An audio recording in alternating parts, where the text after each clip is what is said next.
1 2 3 4 4 linh bụng, 2 còn 2 đây lại nói. Đúng không? Nó trắng đúng không? Còn một giây nữa. Không gì nữa. Đang thấy nó không đấy. Đó. Chưa có ai, chờ tí.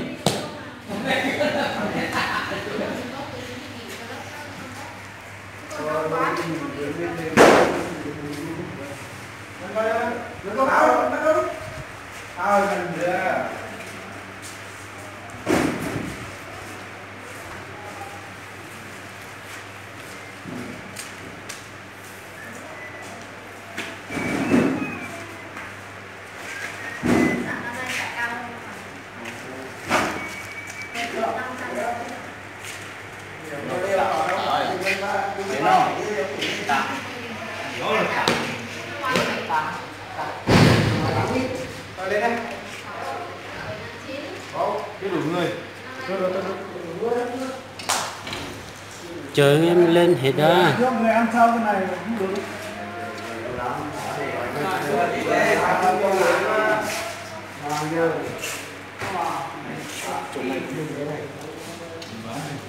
Thế lưu lên thành ra hết đấy. Em đây mà từng này.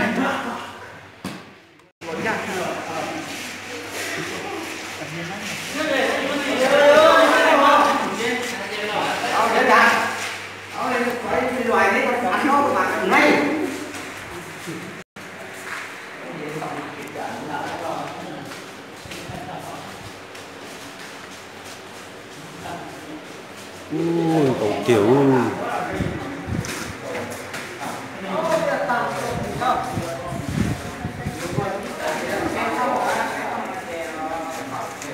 cô chỉ thải này nhá.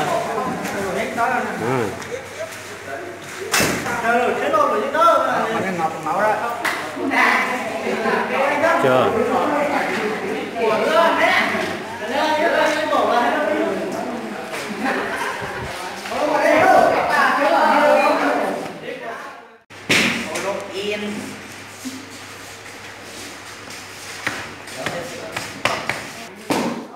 Mất được cơ.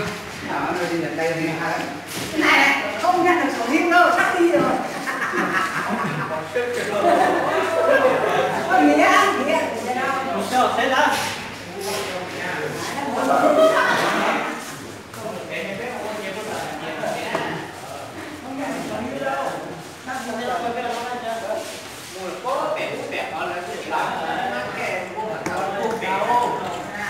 ngoài khóa đúng không? Không chót nữa. Sống vẫn mở. Ôi dồi ôi.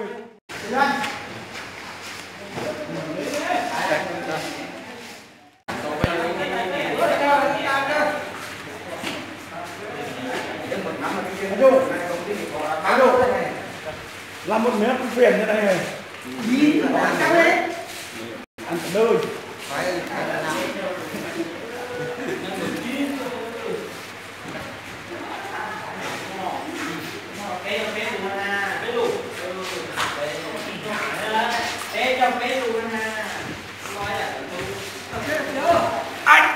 Chiều, rồi tôi luôn.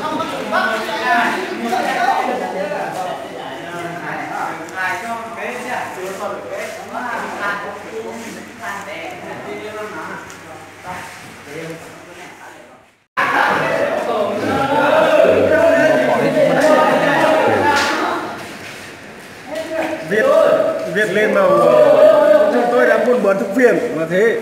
Nhiều như thế. Một xe. Nó là không nó không